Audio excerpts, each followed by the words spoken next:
So, if we want to go ahead and get started a little bit, why don't we, since it's already 7 o'clock? Okay, All right. So, if we can just do like a brief introduction of everyone. sure. I'll go ahead and go first since I'm not muted at this time. My name is Angel Tatum, and one of the reasons why I wanted to be a part of this call is because I've worked in social services in various capacities for about the last 20 years, 21 years. I started my career in Chicago working in a residential group home setting for high risk children, and then I spent about 12 years working in foster care, and now I work with children who have been rescued from sex trafficking. Praise God. All right. Thank you, Angel. My name is Regina Renee, and I have been working also with youth since 1997. Educator, really, from preschool to middle school, high school, and now I'm teaching middle school. But I also recently wrote a book, Sick of Shame, specifically dealing with survivors of sexual abuse like myself. So this really touched my heart as well. My family had a couple of losses of infants, and there is a child murder on the loose for my niece, Gabrielle Bell, as well. So this really struck my heart as something that I wanted to take a part in and hopefully change the narrative as far as how we deal with abuse, change people's mindset and affect them positively to make a change before they get to this point as this family that was in crisis. So that's really why I'm here. Okay. So my name is Dr. Zion, Otis Zion. Um, so I work in primary care. Well, I'm just starting my career. One of the reasons why I wanted to get involved in at least trying to report is because I also have a background in IT, in app development. And I noticed this trend about maybe 10 years ago. Sorry, someone was calling me. I noticed this trend about 10 years ago in where a lot of young blacks, especially in the DMV area, uh, youth girls in 16s, 14s, were going missing, and it was just too much, and they weren't being reported on the same proportion as the white kids were. And for a longer time, I would just kind of comment and post on other people's things and keep saying stuff like, "Why don't we start our own thing?" It wasn't until 3 years ago that I actually decided to actually get off my butt and started Ebony Alert, so I can at least participate in the process of trying to find our missing teens. So that's how I'm here, and that's why I'm so interested in the conversation. Wow, wow, Yeah. that's pretty awesome. Thank you. And Ebony is Yeah. coming in. Hello. I had some troubles with my laptop, but I'm in now. Hi, Ebony. So we're just doing a brief introduction of why we really are taking part in this discussion. Could you introduce yourself to everyone? Hello, my name is Ebony Gray. I'm out of Charlotte, North Carolina, and my Instagram platform is Find Our Missing _ North Carolina. And I started it because of all of the missing girls that were reported missing in DC. That prompted me to start researching in my own backyard. Now, even though some of the information was incorrect as far as the missing girls in DC, but it did start the ball rolling. And when I began to search just for people in my city, I was like, there's 15 people missing in my city in the same month, and nobody's talking about it. Mm. You know, we only know about what the media wants us to see. You know, and if you're not blonde hair, blue eyes, from a certain neighborhood, they don't care. You're not gonna get the media attention. So when I saw that, it broke my heart because I'm here sharing posts from other people in other cities, and I have 15 people missing in my own city. And so I saw there were other pages for missing people of color, but I feel as though you can never have enough pages for missing people of color. Right. Because so many people are going missing and they're not getting the media attention that they need. And so I created Find Our Missing 2017. So I've only been doing it for 2 years. But I thought I was just going to be doing it for my local area. But when I saw the need, I was like, I just can't post the people in Charlotte, North Carolina. I have to post as many people as I can. And my first experience with CMPD, I'm going to call their names out, Charlotte-Mecklenburg County, Charlotte-Mecklenburg Police Department. I called them to follow up on a missing persons case. And the detective on the case, I introduced myself, and I was about to post this young lady. She was going to be my first post, but I want to be active, you know? And so I called the detective and asked her about the missing girl.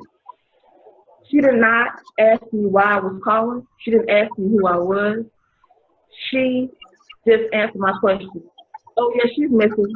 And so I said, well, I was able to find her social media page, and she's active. And the detective told me, oh, well, if we haven't found her, she's still missing. She could still, you know, she could have her phone. I was like, wow. And I was like, that just took me the breath out of my lungs. Like, you're not asking who I am. Why do you care? Oh, what's the page? So we can look this up. And so I ended the call with her, and I was like, okay, I need to continue doing what I'm doing because obviously it's needed. The next day, I went back to the website, and the young lady's picture was removed. So that leads me to believe she was already found. But it was not because of the detective. Someone else, a family member probably found her, or she came back home. So long story short, I created this page because they're not really looking for it. If you're not going to put in the work as a family member or friend or in the community to light a fire under the detective's butt, they're not going to do a lot of work to look for it. So that's my story. Wow. Wow. Thank you for sharing that. You're welcome. Wow. That's such an interesting story. And you know, the thing is too, the United States is a pretty big place. And the thing that we're not taking advantage of is technology. Technology makes things so small. Like right now, there's 4 of us here. We are pretty much in every single corner of this country. I'm in Minneapolis, some people are in Chicago, some people in North Carolina, you know, Florida so right here. Atlanta, right? So Mm-hmm. from my angle, I was thinking, hey, we're all on Instagram, we're all on Facebook, we're all on all these social platforms. I think if we push the social aspect to help find our missing, I think that can actually be more impactful than calling up all these stations and stuff, you know? Because Right. just like you said, they don't really care much, especially even if it's a runaway, they especially don't care.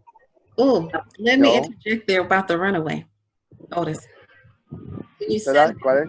Mm-hmm. I said I wanted to interject just a moment when you said about the runaway. When you said that, Yeah. that really resonated with me because for those of you who've been following me a little bit, I recently relocated because my daughter, someone attempted to abduct her twice, December 12th and January 14th, in front of my home.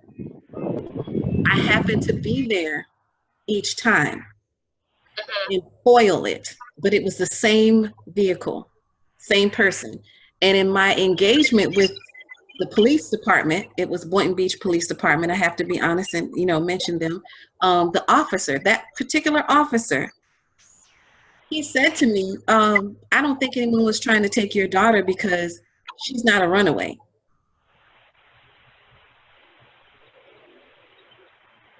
And when I tell you, it touched me, to be quite transparent, I could have been in those shoes of a runaway. I left home early at 17 as a result of abuse in the home. So that really struck me to the core because for one thing, how would they know if they were looking, a predator was looking, how would they know whether she was really a runaway or not? I think they've been watching Yeah, her I come can home speak to from that. I practice. can speak to that when you're finished. Yeah. Go ahead. I think they have been watching her come home from practice, from sports that she's involved with, and I faulted myself at the time because I was, a woman, mother who is single, working late at work, and she had, of course, a routine of coming home from practice. So if they were scoping her out, they saw that she was coming home alone. How would they have known that she was around, which obviously she was not? But it floored me because it's so to say, if she was a runaway, it doesn't matter. Right. So that's, man, you know, sociopath and psychopath and pedophiles, they have one of the most incredible brain structure when it comes to reading people. They're very good at that. All right, a sociopath or a psychopath, especially even those Very who true. are involved in sex trafficking, they're very brilliant people in terms of looking at somebody few seconds, few minutes, and they can tell you your entire profile, whether you are out of place, whether you're far away from home, whether you're comfortable there, whether you want a runaway. So they know this. This is what they study their entire lives, right? And so a lot of the runaways are actually one of the reasons why I actually started it, because yeah, it's fair to chase to try to find those who were missing because they were abducted. But Hmm. the 14, 15-year-old are still people too, you That's know? right. And sometimes there's a reason Yes. for them running away. And so, but them, they go missing at a large proportion, and it seems like law enforcement and people don't really care. You know, Yes. especially if they're dark skinned, they are considered trouble teen, and they just get left alone. And so, I mean, that's pretty much one of my motivations for starting this thing here. So, Yeah, that set a fire under me to even go harder. I'd already written my book, but I felt like even within the school system that I work at as an educator, this year alone, I had 7 cases, and 2 of which we got the predator out of the home of the child. And it's like years and years after going through these mandatory reports that we have to do, I am sick and tired. I'm really sick and tired of it seems as if the system does not set up to help or to prevent. So I felt like I need to take part and be one of those voices of concern and let people know that at least if we can influence other people to say, I care. I care about that child who might be wounded by something that's going on at home. Or if we can make families think differently, especially about supporting our girls. I think girls are disproportionately a higher percentage of the runaways and the missing, um, to show those girls that kind of love. Even when it comes to prisons and people visiting and supporting the inmates, males have more support than girls do.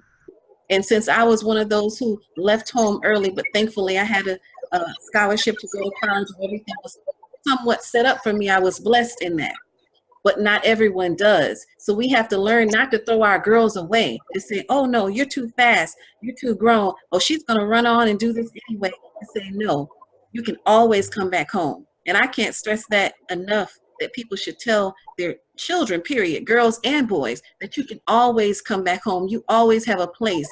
And we have to let them know that they have a sacred space, a safe space at home. That is so very true. One of the things that is happening, I spoke about this before, is that our systems are not at all proactive. They're very reactive. And so it's very difficult to get ahead of the issue. And additionally, we have a lot of apathy that has set in with these kind of issues. And especially, like you all have said, when it comes to people of color, it has to be a really high profile case for someone to even mention a child's name who has gone missing. And I think you all have alluded to the power we have in social media. Just think about the recent case of Satoya Brown. She would still be sitting I think she's going to be released sometime in August 26th, I want to say. But she would have still been serving all of her, 20, 25-year sentence had it not been for the big social media push that made folks aware that this 14-year-old girl at the time, or 15 at the time, was in prison for killing John, you know, and being sold to that adult by a pimp. And so social media is a very powerful tool for awareness and stirring up empathy in other people. That's right, definitely. Um, we have to use our social media for positivity. This is really what stuck out with me with Ebony Alert and Find Our Missing, because I see they're doing that on a regular and consistent basis. It's not even just for people that look like us. They're making sure that they get these cases out there and stay vocal about it. That's really the way to help. We can influence even the courts, because some of these high profile cases depend on the court of public opinion, like with the Hmm. R. Kelly case and you know, back to our Malia Davis case. Right now, it seems there's a lots of distractions going on in this case, where some of the media wants to focus on the mistress of the stepfather, Darion Vance. Why are we not talking about justice for Maleah? That's what's important. Justice for Malia. I really think that, okay, the mistress is giving us an insight of what little bit she knows. Thank you. Sit down. What we need now is we need more information as far as, I know we don't want to compromise the investigation, Right. but from what I'm getting, they don't have a lot to go on, you know, or they're not telling us a lot. I'll just say that they're not telling us a lot. There's a Right. lot of questions that need to be answered. We only have one person behind bars. This was not a one-man job, okay? Because whoever dropped him off at the hospital, who was that? Who dropped him off at the hospital that they claimed the car was stolen? Someone had to have dropped him off, okay? Then we got to implicate that person. Then we have to go to who was the person that picked up that person from Missouri City. That person dropped the car off in Missouri City, Texas. Who picked that person up? So then we got two people, you know?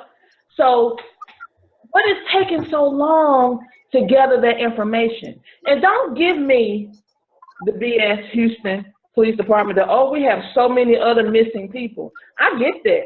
But if you were looking for someone who robbed a bank or killed one of your fellow police officers and they were on the run, you would have that person locked up by now. You know, you make time for what you want to do and what you're interested in. And there's more than Darion Vance involved in it. Yeah. That's right. And you know, to add to what you're saying, it is true that you know Houston is a big city and they have a lot of other cases and stuff. But the problem is this is a high profile case. All right. So when you have a high profile case, you make certain priorities and you Right. sacrifice certain resources for that case.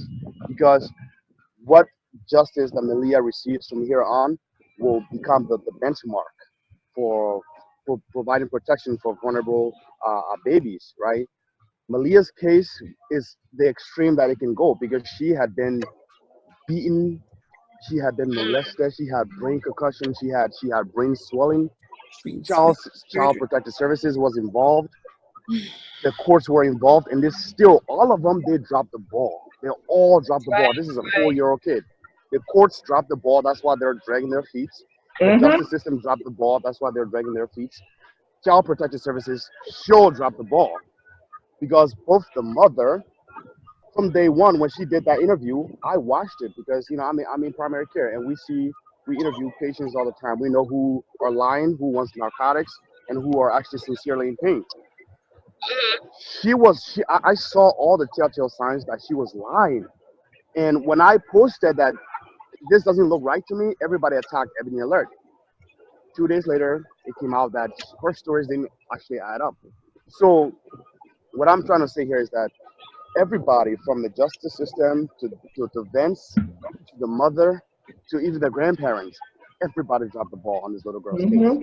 And so you cannot say that because there's a lot of high profile cases, I'm going to drop this. You have to put resources into this case and solve it Right, and provide justice for this little girl. Yes. right. You know, You make a very good point in that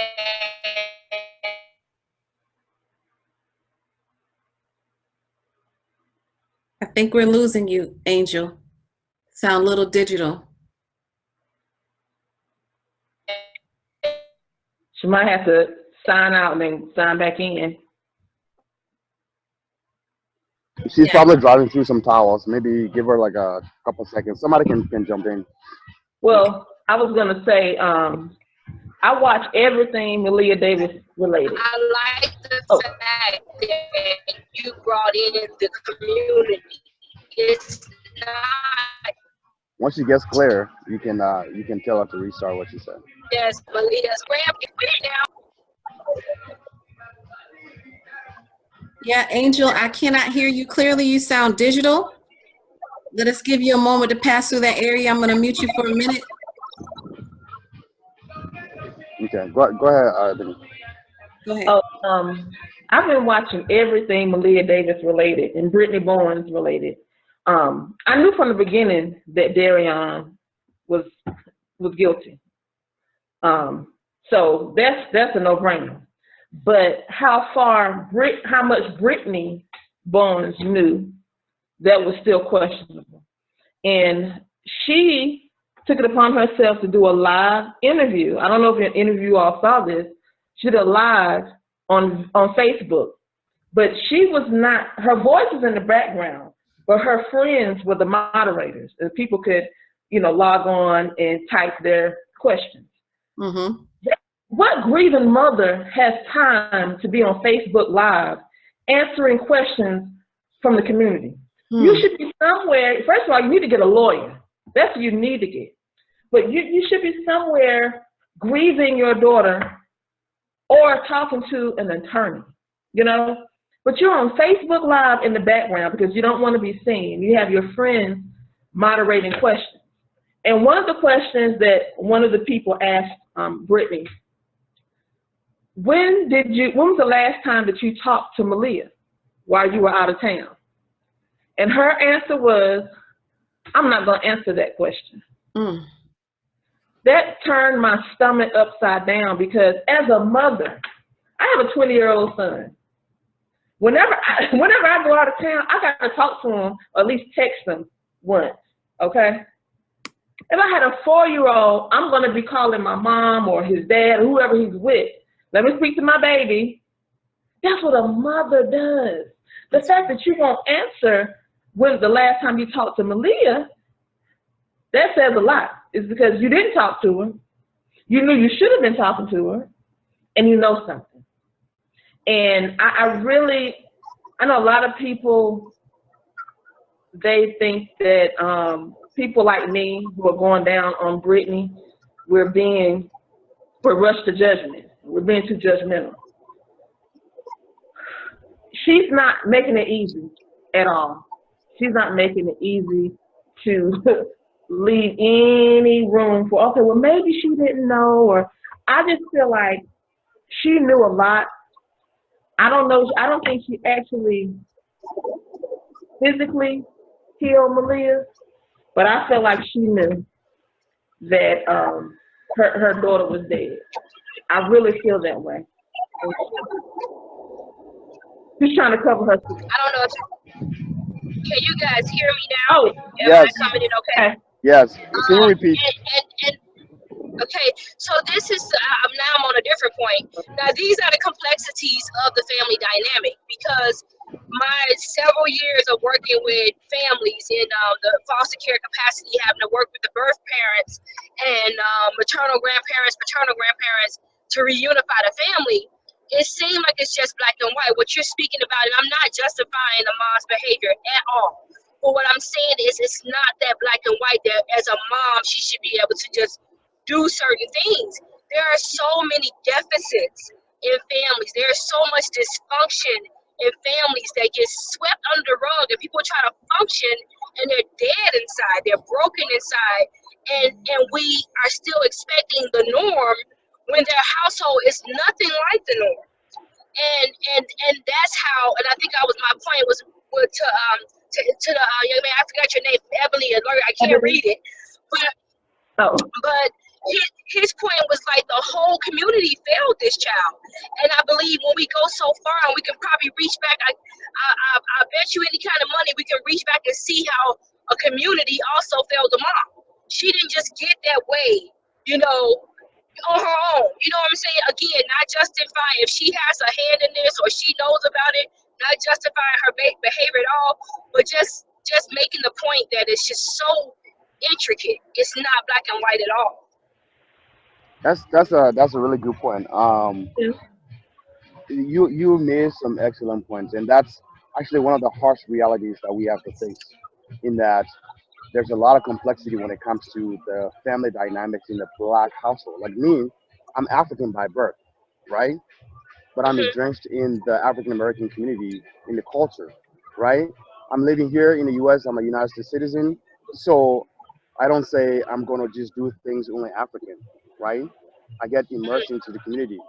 So, but Right. the community, there's a lot of fractionations in different family households, and those things need to be fixed. Because, for example, part of where I come from, a lot of uncles molest a lot of children, Mm. right?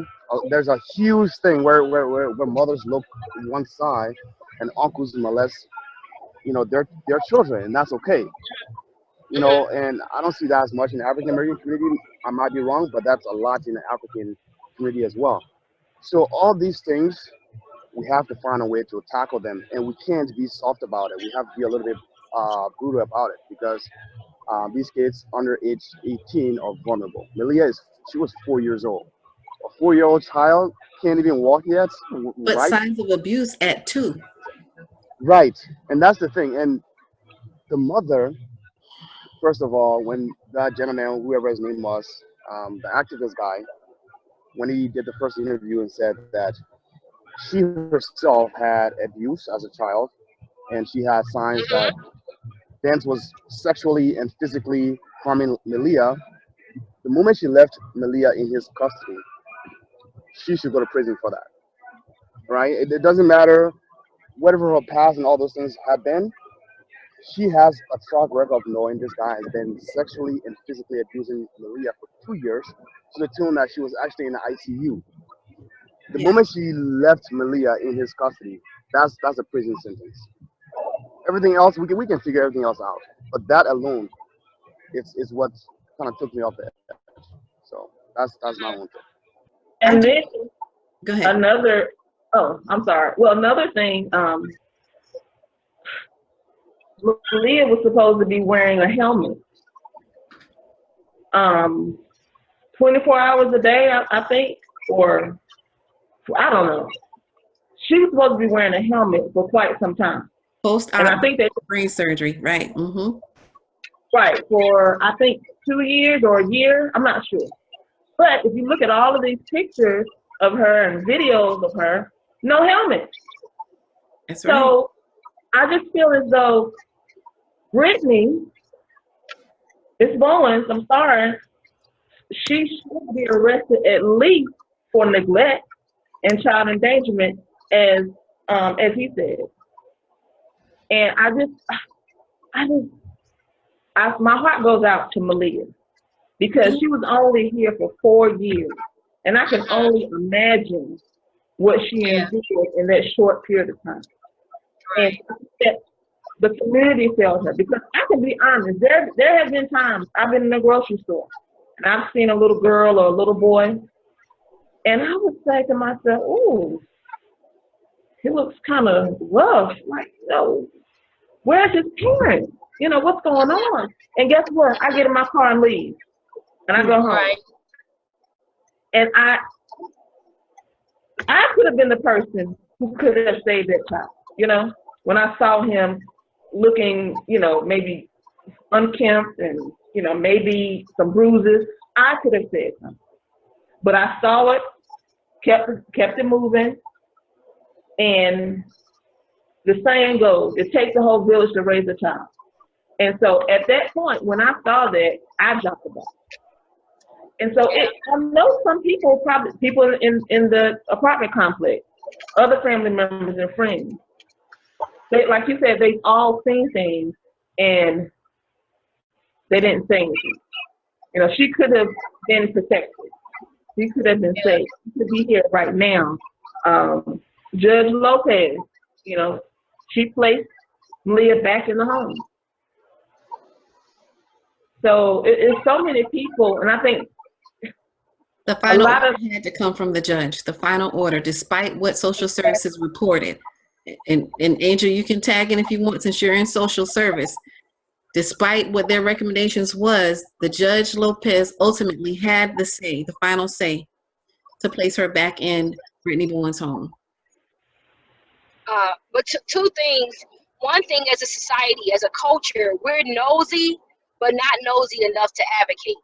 So we want to know about what's going on in people's house. We want to hear the rumblings of what's happening in people's lives, but not enough to advocate. Because when it comes to advocacy, that's a sacrifice. That takes me coming out of myself. That takes me doing something. Now I can, oh, that's so sad. But to take that extra step, like Ebony has, and like, I keep wanting to say your name. Give me your name one more time. Otis. Otis, like Ebony and Otis have, that's where the power comes in. Because we all have that moment of, oh, that's so sad, or oh, I'm so angry. But it doesn't go past, all right, then we scroll on to the next thing and we're liking and clicking and you know, so that's the first part of it. We're nosy, yes we are as a culture, but not enough to really evoke change, advocacy, protection for the most vulnerable.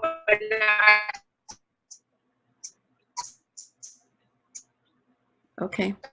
With what you said, that's a very true statement because starting with Ebony, I wanted to build an app, right? Because I felt like just to share something was difficult enough for people to do. Just to share it, at most, to like it.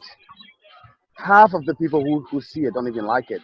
I'm getting like a 20% liking rate, 20%. So actually less than that, like 15%. So just to even like something and share something is so difficult. For me, I believe that it's not going to take the whole community to solve this thing. It's going to take a radical few. A radical few who is willing to sacrifice, like Ebony, like Regina, like yourself, right? A radical few who are willing to sacrifice to push, but we have to be united. If the radical few can't be united, then it's just not gonna work. That's just my take. I reached out to all the different pages. Ask Ebony. I reached out to her too. I reached out to the other Ebony Alert because when I started before her, I reached out to her and I wanted us to combine. But her style is that she's more in front and I like to be in the background because it's not about me, it's about the missing people. So I addressed that, and she blew me off. But either case, no harm, no foul, because she still reports a lot of cases that I don't get a report. So that's good for me.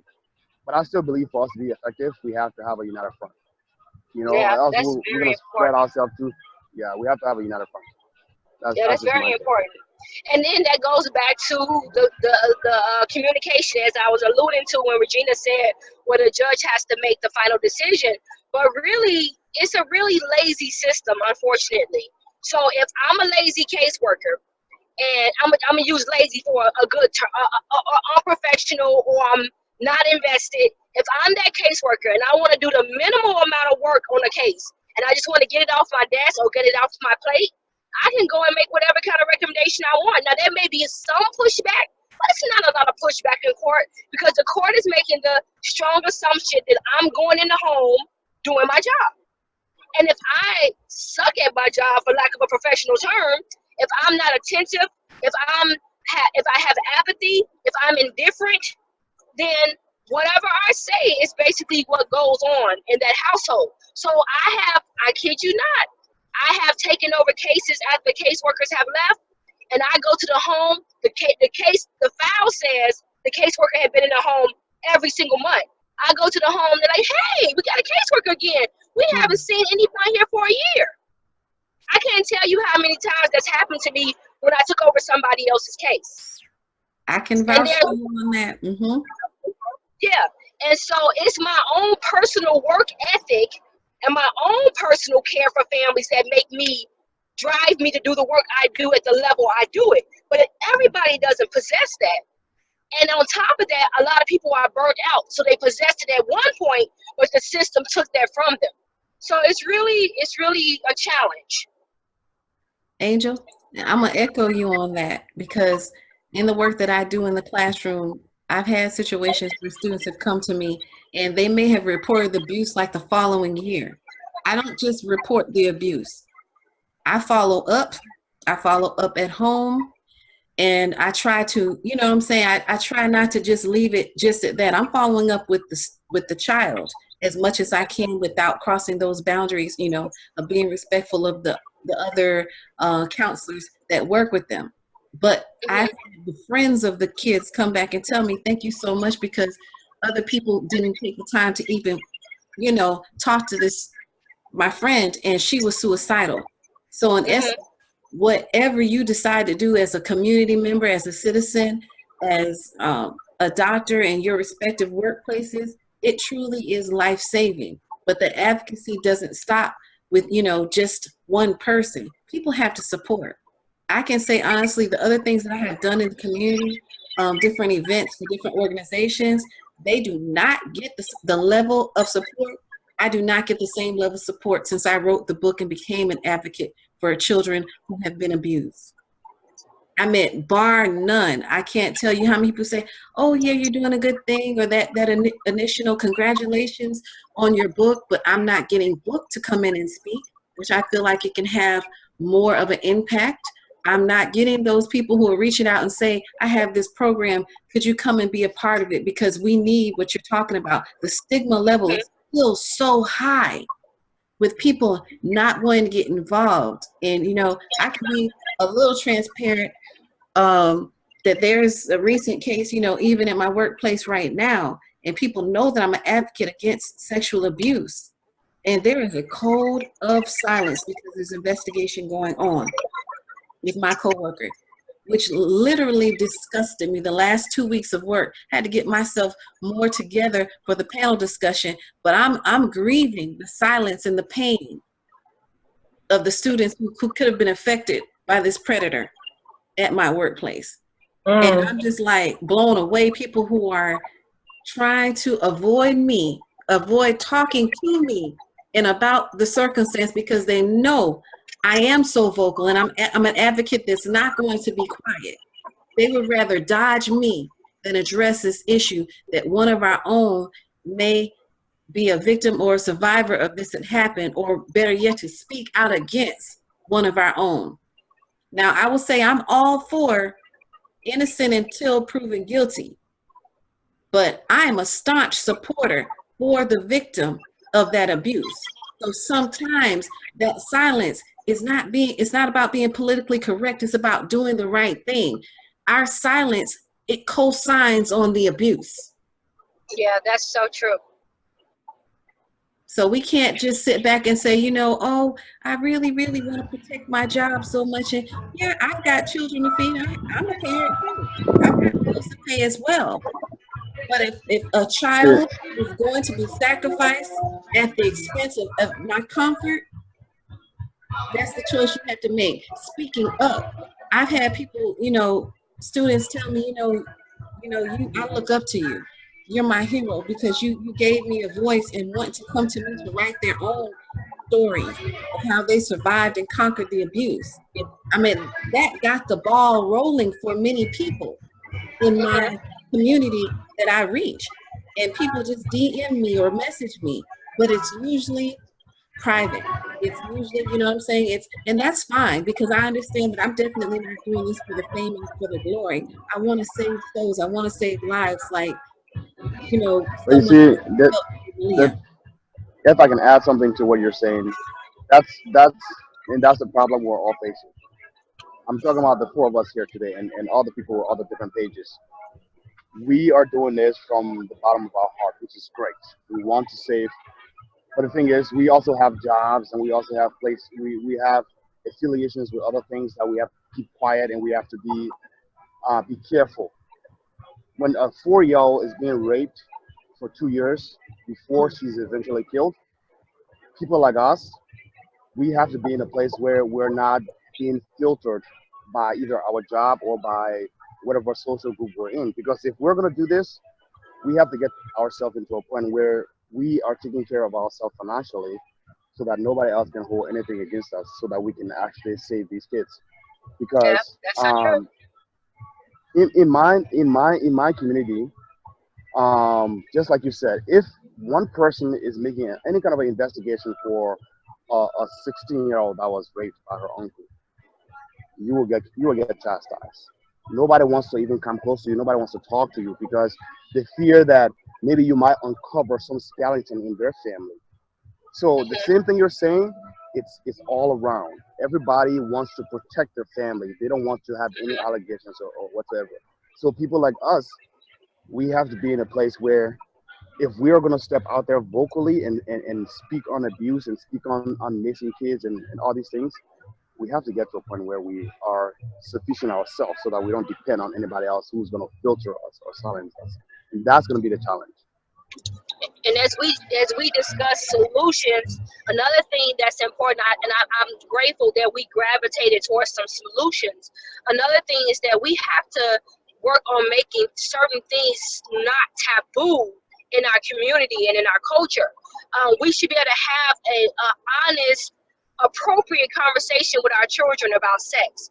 We need to be able to not have that mantra that children should be seen and not heard. We have to give our children their voice back. We have to believe them when they tell us stuff. We have to pay attention to the things they say when they are uncomfortable around neighbor so and so. We got to pay attention to that. Yes. I love the old school and the respect that it taught us how to respect our elders, but I love merging the new school and like, baby girl, you got a voice. You can speak out against that neighbor, that uncle, that coach, that preacher, whomever. You can speak out and I will support you and I will believe you. We got to stop calling things pocketbooks and wee-wees and all. It's a penis and it's a vagina. Teach our children that, you know. There was a little girl who reported to her teacher that her dad ate her cookie. Her family had been telling her her vagina was a cookie. So when she finally had the courage to say, "My daddy is eating my cookie," the teacher did not understand that colloquialism for vagina. So we have to, and then therapy, we have to be able to speak about, we have to stop being afraid to say it's okay to go to a therapist. It's okay to get help. It's okay to heal. All this house business and family secrets. These things have to come to light, and these things have to stop being so taboo in our communities. That's one step to making this conversation more open. That's one step to bringing more awareness to a real issue in our communities. Yeah, I totally agree with you. I really feel as though child molesters should get more time. They Hmm. are, some of them, they get probation because that was their first offense. Well, that may have been the first reported offense. Trust me, it's been happening. But for someone to molest, I don't know, 12-year-old girl, and they get 6 months probation, and they're free. Okay, yes, they're a sex offender now, but when has being on a sex offenders list stopped someone from offending again? You know, they're Right. going to find a way to get to another child. And I just don't think that, and someone made a good point. The reason why child molestation is swept under the rug, the reason why they don't get as much time as they should is because some of the lawmakers, some of the judges, some of the prosecutors, they're child molesters too. So they're going to protect their own. Right. What I want to add to that, working with the CSAC population, that's commercial sexual exploitation of children. Um, uh, this is $1 billion industry, guys. This is not no. This is right under selling drugs, selling children, trafficking children, the sex industry But you itself, can reuse and them. pornography. It's $1 billion industry. So, and the Johns are not the creepy dude in the alley, and the buyers are judges and police officers and coaches and neighbors and preachers. They're everybody, and they're white, they're black, they're all of these things. So this is Yeah, $1 billion industry that that knows no boundaries when it comes to community and race and ethnicity and economics. You know, your economic status. So of course, there's going to be something built in the system to protect that industry. See, well, that's what you just said. Pretty much added to my point. You're saying they're judges, they're doctors, they're owners of companies. All right, Yes, they're employers.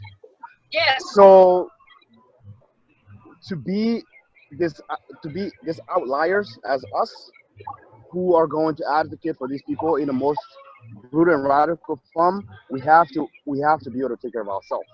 that's Because if correct. you're in a company, for example, where a cult of CEOs or a cult of owners, they they participate in these things, right? You go home from work and you go and whistleblow and you have a show about this thing. Before you know it, you're gonna find some mistake you made on your job and you get fired, Uh, right? Right? So they own your job and own your livelihood. So therefore, they have a specific filter, and that goes all the way even down to law enforcement. So if you are going to do this radically, you have to make sure you take care of yourself so that you can be free and you can do this. And that's been my own take for the past 3 years. I've been really trying to figure out how can I start my own thing, start my own practice, find a way to sustain myself so that I don't depend on anybody else, and then I can go full blown everyday life. That's been my own goal for now. Another thing culturally we have a challenge with, at times we're getting better with it, but being more engaged in the political process, because we actually elect the prosecutors and the attorneys and the lawmakers who can make a difference in our communities as it relates to these issues. The place I'm working, we just had a visit from the governor, and we had a visit from a congressman, and I was there. I was in the room to be able to tell them certain things, and I was in the room to dispel the myth that is gangbangers doing sex trafficking and drug dealers. No, it's people that live in the mansions too. They are part of the trade as well. So I was in the room. So we have to be able to be a part of that process, that decision making process, be influencers, and so that we can be in the room, that we can be at the table when these conversations are being had. And we have to be able to be proactive in electing people who serve our best interests and serve our communities. right, right. I want to add to that about being in the room when we have opportunities to be in a jury, because I recently Yes, you better called speak for it. jury. We have to be the people who are among the voters so that we could be a part of that jury selection. So often, and I kind of spoke out, so they dismissed me from being a part of the jury.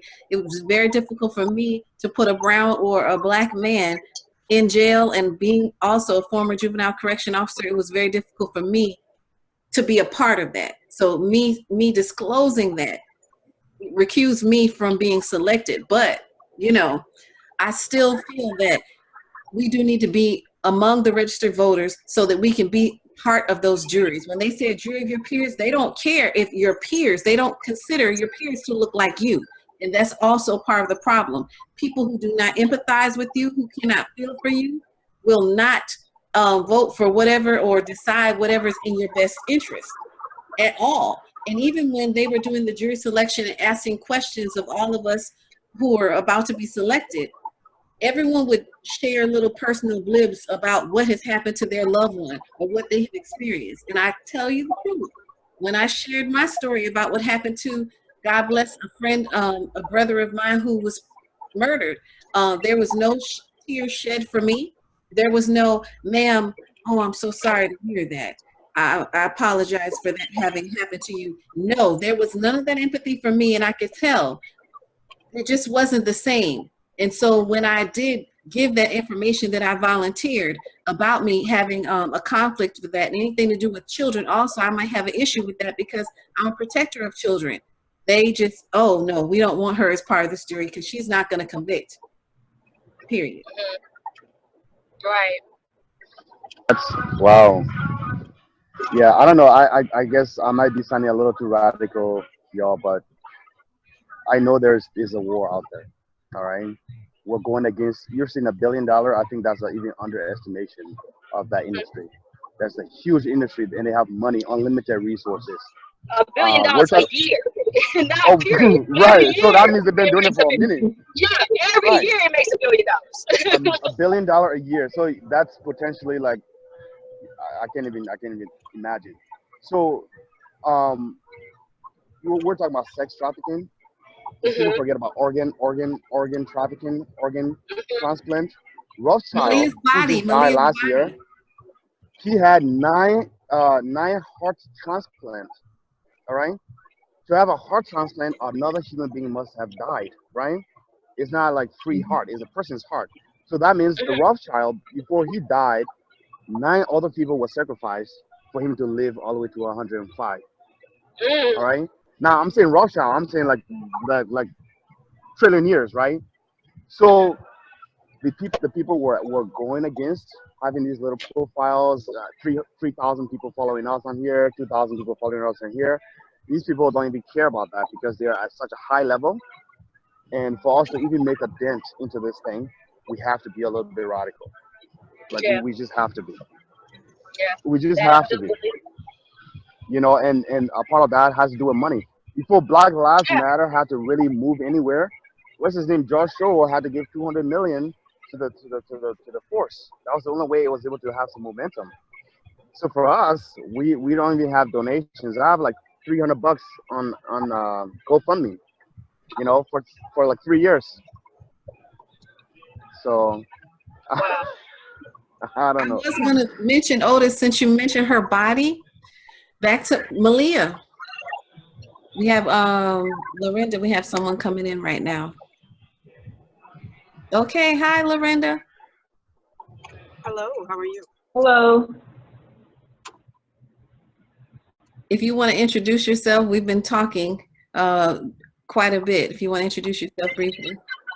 Absolutely. My name is Lorinda Andujar. I am the founder of SheBlink LLC and Heal the City Incorporated. I am a grief recovery specialist and an author, and excited to join you tonight. Thank Welcome. you. Thank you. I was saying, Otis, if you wanted to mention a little bit more about the body parts, Precious Maleah's body. Okay. All right. So her body was placed in another state, Arkansas. I would like to know, I have questions about that. Okay. They're saying that people actually discovered her body a few days before, or even days before that. There was an informant that said that the body was there. And then there were lawnmowers who were there who rode over her body. So I know that information hasn't been released yet, but to me, that sounds like a possibility someone could be tampering with what really happened to us, to her, to prevent us from finding out what truly happened to her. To me, that sort of, it's very suspect. No, I'm speechless. Since I started Ebony Alert, I have come across at least half a dozen cases in where, for example, there was one kid, I think it was Missouri. He was playing basketball after school when all his friends left, and suddenly he disappeared. And the next couple of weeks, he was found in his gym, and all of his organs were taken, and they were stuffed with newspaper. Right? It was like a 14-year-old kid, but he was very tall, very good-looking kid. He had good body, and so the idea of organ transplant and organ harvesting is very real. Okay, it's very real, and of course, sex trafficking we're saying is a $1 billion a year industry. So if we're doing these things, we're going against really powerful forces. And to make a dent, we have to be a little bit radical. And part of that, being radical means that we have to be able to self-sustain ourselves. We can't, if you rely on a company that keeps a filter on what you can say or what you can advocate for, then you're really truly not going to be doing your job. So that's my take on it. I agree. Yeah, I really think there's a lot of information that's out there, but it does not get any steam because people think it's unbelievable. For example, in the DMV area, they have the highest missing persons rate in the DMV area, and I could not figure out why. But then I just did some research and I realized each one of those states have a port. Okay. And the same way, they steal cars, and send cars overseas, they're probably sending bodies overseas as well, alive, okay? And then DMV area. Who is in the DMV area? Everybody on Capitol Hill, Yes. everybody in legislation. So it's like, okay, we have those people there. We have people who are rapists and molesters who get little time. And then it leads me to believe that some of those people that's in the White House, that's on Capitol Hill, they are a part of this. They know what's going on because they're benefiting from it. Yes. And as Otis says, how do we fight against the system who has their own way of getting what they want? They're probably sleeping with little children. And you know, when you're using children for sex trafficking and human trafficking, because some of them are probably used for labor, free labor as well, mixing or whatever. How do you go up against something like this? You know, when the people who are supposed to be protecting us, they're involved as well. Have no empathy because they're part of the problem themselves. And in Chicago recently, they were saying that the serial killer, because Chicago has a high rate of missing and cold cases of women, Black women. They're saying it's a serial killer. I saw that post just this week, and I was like, that's kind of convenient. You're talking about a span of decades. So now you're going to say those cold cases are all a serial killer. I thought that's very convenient. All those cases serial killer? Come on now. Who knows? You know, because they haven't, because these women are Black women, and most of them are either sex workers or druggies. They don't care about those people.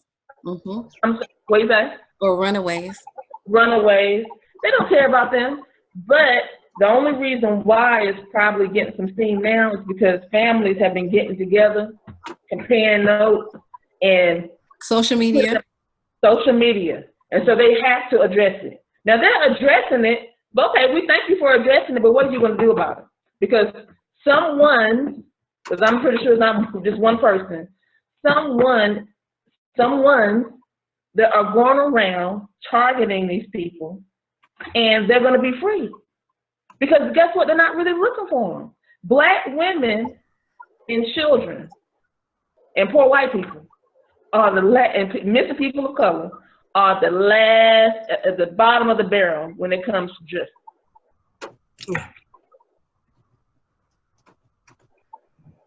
We must continue to speak out like this and be their voice so their cases do not go cold and unheard of, and keep sharing, but also in our homes, make those changes, be more vocal and talk about abuse.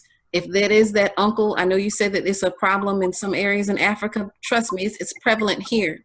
1 in 4 girls are molested. I think it's 1 in 6 boys are molested. So that's prevalent here in the United States as well. We need to be that relative who's saying, hold on, you should not be bathing that baby. I wish someone had said this in Maleah's case. If that's true, he should not have been bathing a child under a certain age, you know, a 2-year-old, 3-year-old, 4, they could bathe themselves. You can almost watch, but he should not have been bathing that child. It's not his. And someone should have been in jail if that's true. Forget about bathing. You should have been in prison. You should have been taken out and put in prison if that was true. You know? And let's dial it back just a little bit further. Again, I'm always, and not to say that any of us are not, but I'm always thinking proactively. Let's dial it back a little bit further. I was sharing with Regina last week that I have met young ladies who have babies with men and only know his street name, don't know his first and last name, don't know his do not know his social security number. So this person should not be watching your children, you know? And so I've met young ladies, and I would kindly,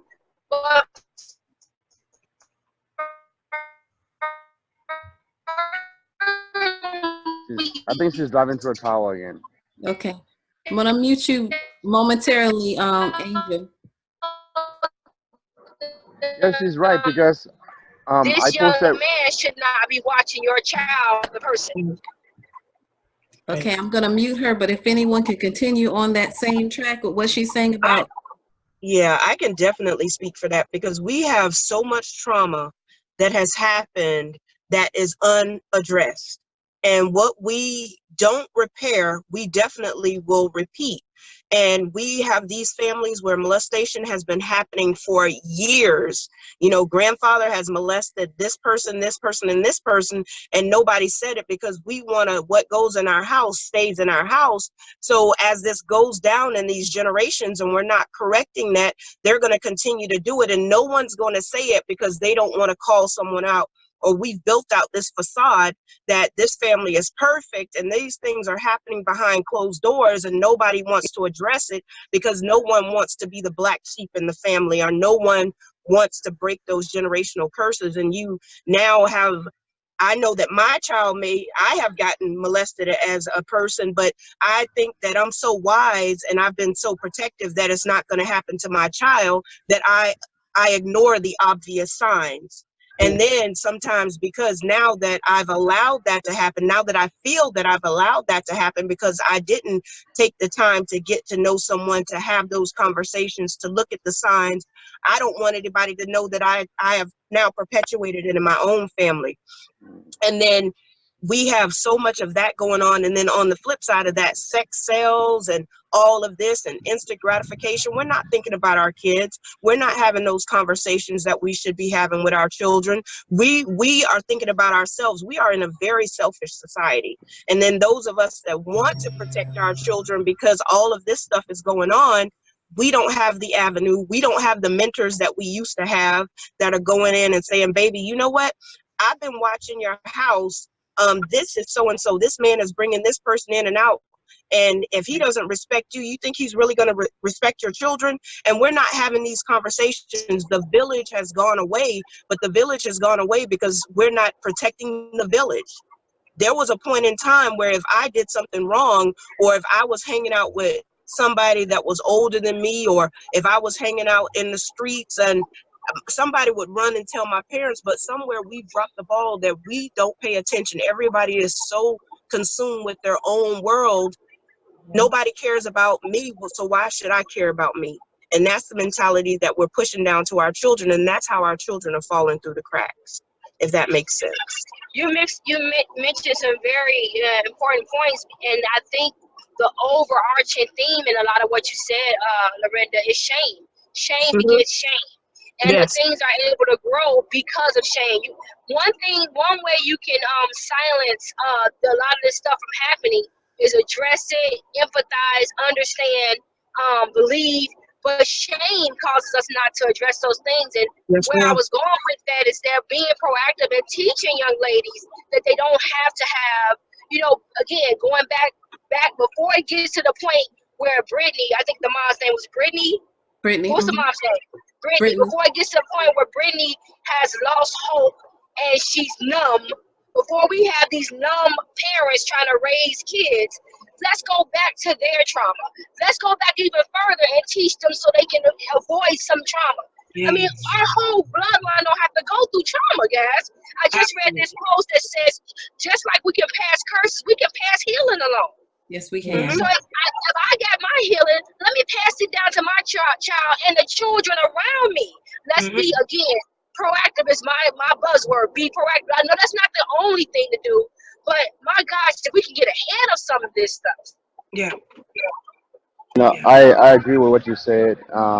That's why we have to have a strategy, because we have to go into this knowing all the different angles that we're going to tackle, right? Because when you speak about us being more proactive and helping the mothers, that's great. We should do that. You know, the mothers, even the fathers, and Yeah. also the children, right? Right.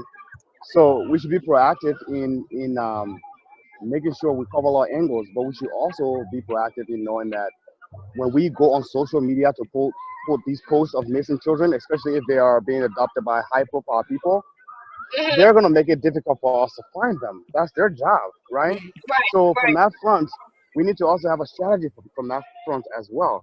And even as far as finding trusting law enforcement agencies to partner with that can help us provide that legal power, I guess. We have to Yeah, have all of these strategies and cover everything, or yeah, else yeah. we'll just be having these conversations over and over.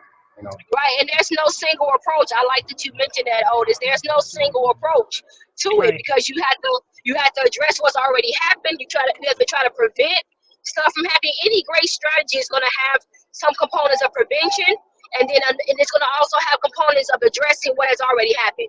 So you're very and you're going to have some leverage, the power.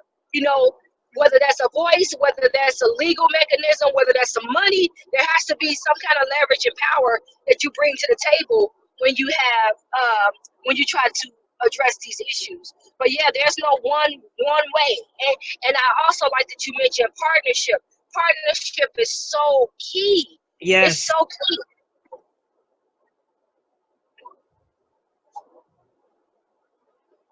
Yeah, that's a good point.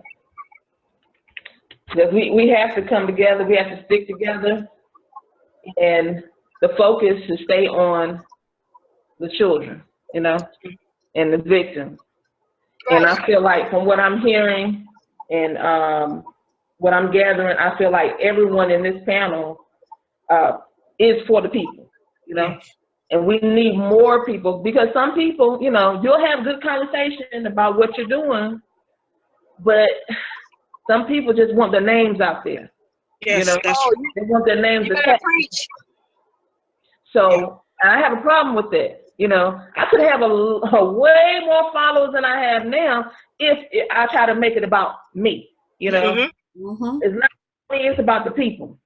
Yeah. And I'm very leery of people who, are doing something for the good, but, it's about them. It's about, oh, I'm about to go live at 1 o'clock, come along, If you're gonna go live about something, you have something, just go live. Whoever's there, they're gonna be there to hear. Mhm. When you're making an announcement about going live, it's like you're doing this to gather momentum, to gather people under your social media platform. But if you have something that you have to share, don't just share it. Yes. We need that information right now.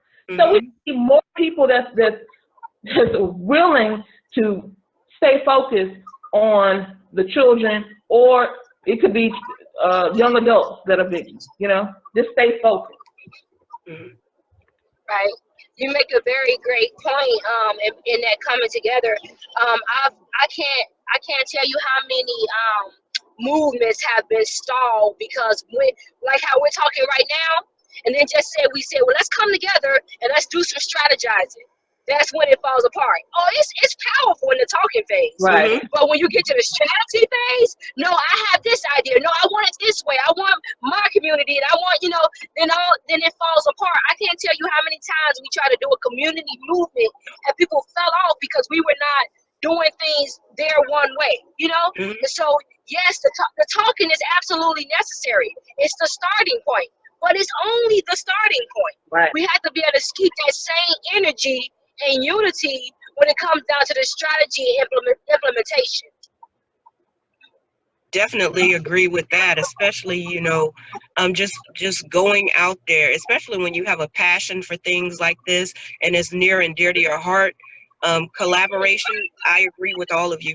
Collaboration is important, and then the agenda of the person. So getting to know the agenda of the person that's behind the movement.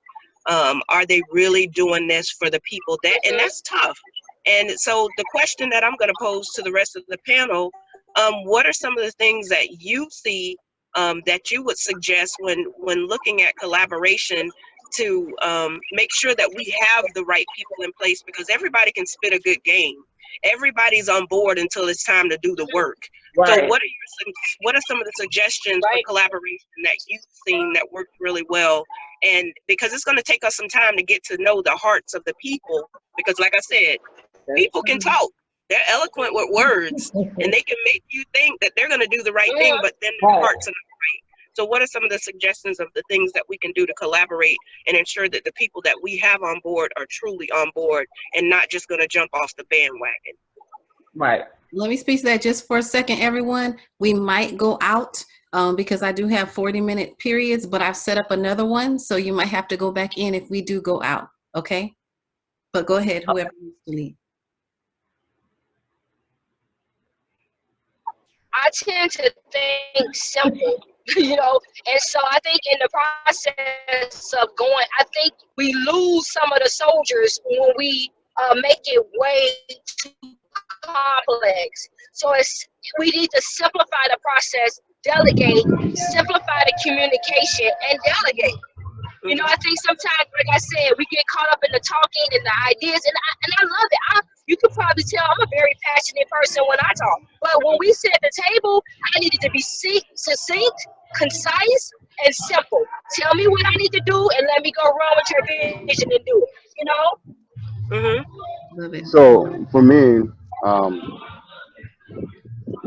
I'm not much of a talker because just learning psychology for the past like 10, 15 years, I know that talk is cheap. A lot of people say stuff, they don't really have any actions. Actions is where it is. Um, I think when we started initially, we were trying to gather the entire community to be behind this thing, and that's a lost cause, right? We need surgical precision. We need a handful of people. You don't even need more than a dozen people who are fully and solely dedicated. It took 9 people to change the entire course of a country, Singapore. 9 people. We need surgical precision. So if you have less than a dozen people who are all focused on task and their own goal and their own point, you can actually have much of a massive impact than if you try to get 1,000 people to do something. I agree. So for me, yeah, 9 soldiers, 10 soldiers, even half a dozen soldiers who are really fully dedicated towards the process. When I started Ebony Alert, I reached out to all the pages that did missing black people. I reached out to all of them. Um, the lady who had the Ebony Alert with the little slash thing, I reached out to her and she and I were communicating. And I expressed something that I didn't like, which was she was in the forefront of the process. Now she does great work. Don't get me wrong, she does great work, but she was in the forefront, and I feel like we should be in the background and push the information. And we had a disagreement and a major falling out. So we are going to encounter a lot of people who have their own agenda, like you said, who wants to be the face of something rather than to push for the cause of it. So in that case, we don't need to have a lot of people. 6, 7, 8 people who are fully dedicated to the process can actually make this thing what we want it to be. That's my take on it. And another thing my pastor always says is don't reinvent the wheel. If there are people that Oh. are already out there strategizing, join them. Mm-hmm. It's a big thing in Chicago. I kid you not. You can have 10 storefront churches on one block, and all of them got about 15 members each. Bring all of them Wow. together and impact that one block. You know what I'm saying? So, That's yeah, ridiculous. right. So if I know that you're already doing something I'm passionate about, instead of me having a organization and you got B organization, and we're working aside from each other but not with each other. No, let me just join your organization and lend my strength to your organization. There you And go. the other part of it is know what people can do and you maximize on that. Look, certain things. Don't give me a task of certain things. You can get to know me, know my strengths, and use my strengths well. Use my influence well, my contacts well, and do that throughout the organization of people. Exactly. I agree with you on that. I've seen that here in Charlotte. For example, if we want to organize a march because an African American man was killed by police officers, there will be 5 different marches for the same cause. Wow. This organization, we want to have it on Thursday at 6 o'clock. Then here we have another organization, we're going to do it Saturday. Just have one march and everybody comes together. But everybody, I notice is people want their name attached. They don't want anyone else's name to be mentioned on the flyer. They want their name on the flyer. This organization, we're having a march at Freedom Park at 2 o'clock. We're having it. but then you have 3 other people having the same thing, and it makes no sense. Yep. And that's why nothing I've ever tried to be a part of. Nothing I have a negative that keeps flying around. But nothing I've tried to be a part of lasted because too many egos were involved. You know, too many chiefs, not enough Indians. And I'm willing to be an Indian because I know what I'm good at and I know what I'm not good at. So I want to be a part of a group. Tell me what you want me to do. Okay? Yep. Social media, Yep. I'm good at proofreading. I'm not a public speaker. Don't put me out there. I'm not a public I will be there. I will be there on time and I'll do the work. Okay? So I want to be led because this is something new to me. I've never led anything, so I'm not going to come out here and act like, you know, I just have it all together. But I want to be a part of this movement. Whatever this movement is going to be called, I want to be a part of it. And I want to bring other people along that's willing to do the work. And we get people along, with like she said, Leandra, I'm sorry, what's your name? Lorenda. Lorenda. Like you said, we're not going to know at first, you know, who's willing to do the work or who's just wanting to have their face on the flyer. We'll find it out later. And once we find out that this person is for attention, they're trying to get followers, or they have their own agenda, cut them off. Yep. No hesitation. Yeah. You know, if I can add, So go ahead. MLK, the reason why MLK actually got killed, people thought because MLK was an effective speaker and leader and this and that. That's why he got killed. But that's not the real reason. The reason why he got killed is because he was an effective strategist. MLK, behind doors, behind all the speech and all these things, MLK was an effective strategist. This was a guy who got 250,000 people to go on Washington for a march without Facebook, without email, without text, without none of that. Right. He was an effective strategist. You know what I'm saying? So when he did things, when people had all these opposing ideas and all these different ways to do things, he found a way to have a decent compromise, and they will have precision strike, and they would do one thing. And so that's how today we are free. We can be on Facebook Live. We can do all these things because MLK was a strategist. And the day he died, all right, when he got on our podium, he got warnings that people in this audience is trying to assassinate him. He went there anyway. He went there anyhow because he knew that something bigger will come after he's gone. So that was part of his strategy. It was also part of Malcolm X's strategy. So, you know, we have to be that. We have to have strategy. And like you said, if somebody is not down with the strategy, they're not soldiers for the cause, we got to let them go. You know, that's just me. My allergies are acting up. Sorry, guys. Oh, man. So I want to add my little on this, what I feel like one of the solutions can be just accountability starting within our families.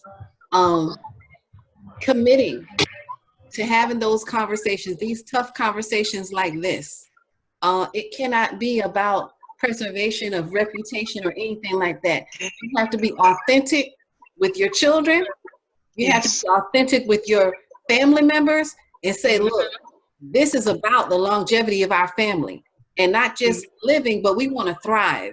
So whatever we need to do to make sure that the family stays healthy, that's what we're going to do. And if some of these things in the past, I never thought about it before, but it's becoming more pronounced to me now, especially with the recent case at my school. You might be that person in your family that's meant to be that one who breaks those curses, those generational curses, as Lorenda says. I believe I'm that person. But it doesn't take ego or anything else like that. If I have to be the truth teller, the researcher to find out, at the same time, the one who speaks out, or the one who just listens, who shuts my mouth. Sometimes I have to just be quiet and listen and observe. Those kind of conversations or those type of observations must be had, and we all must be accountable. And in our families, that's a start.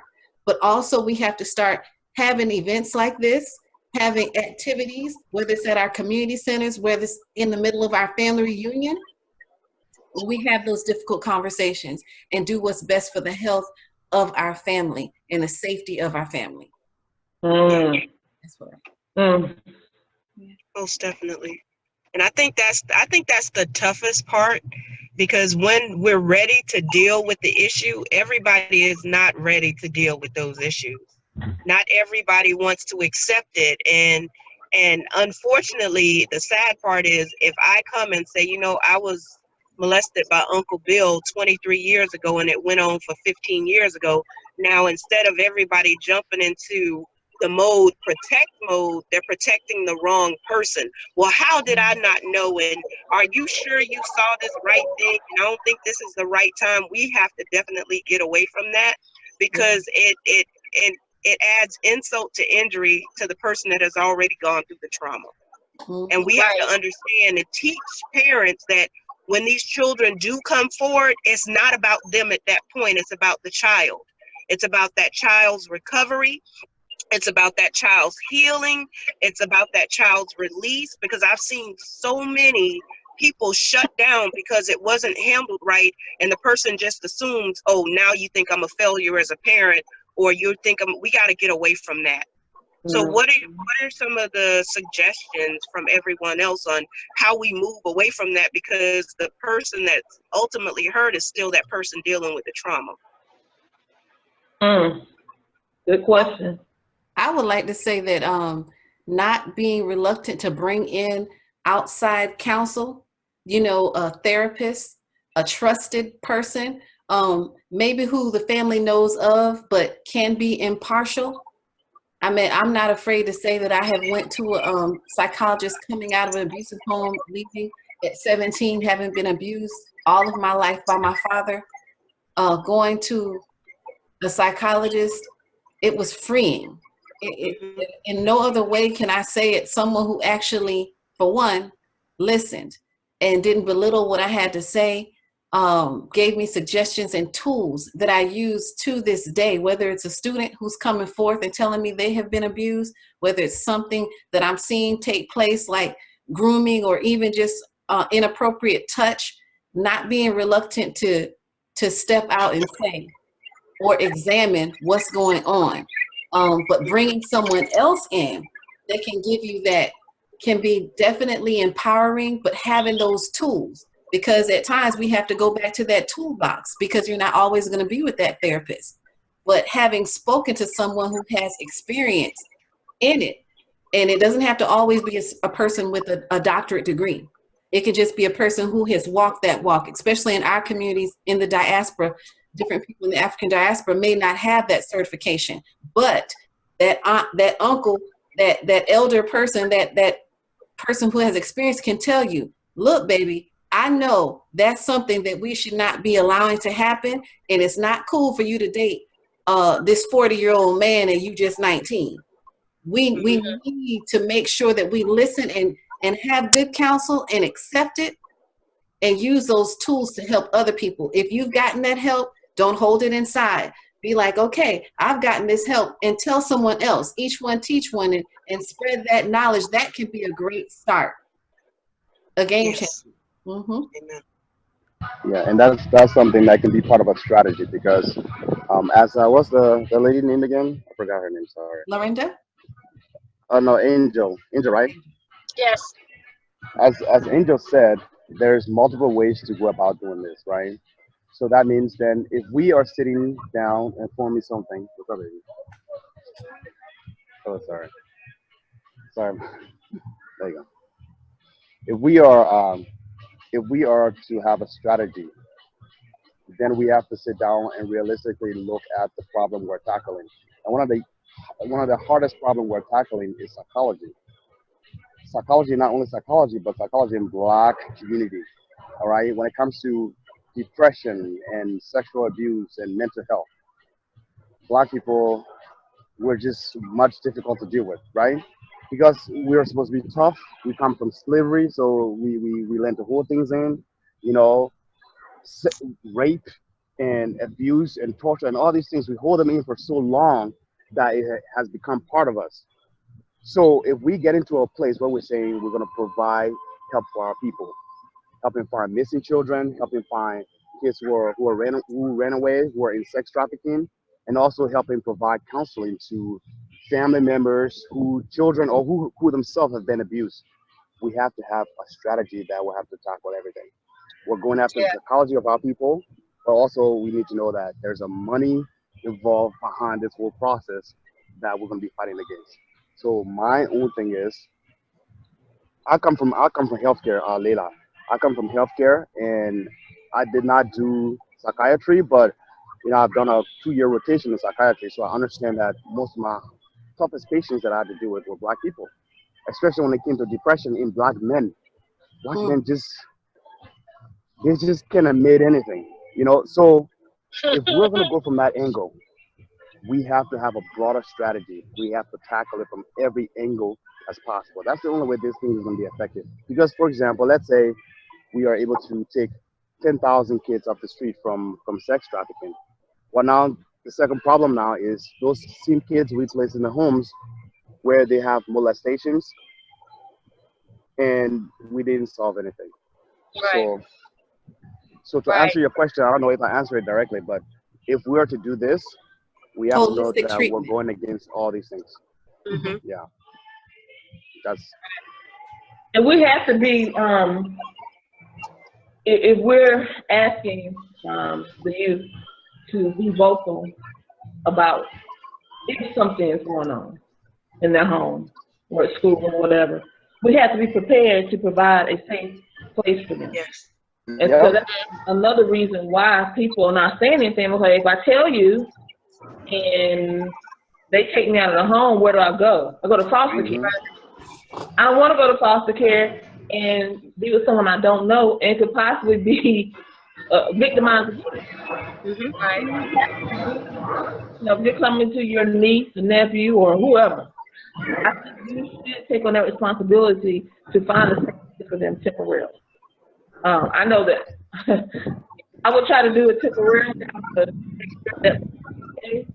I don't take on the responsibility of adopting anyone at this time.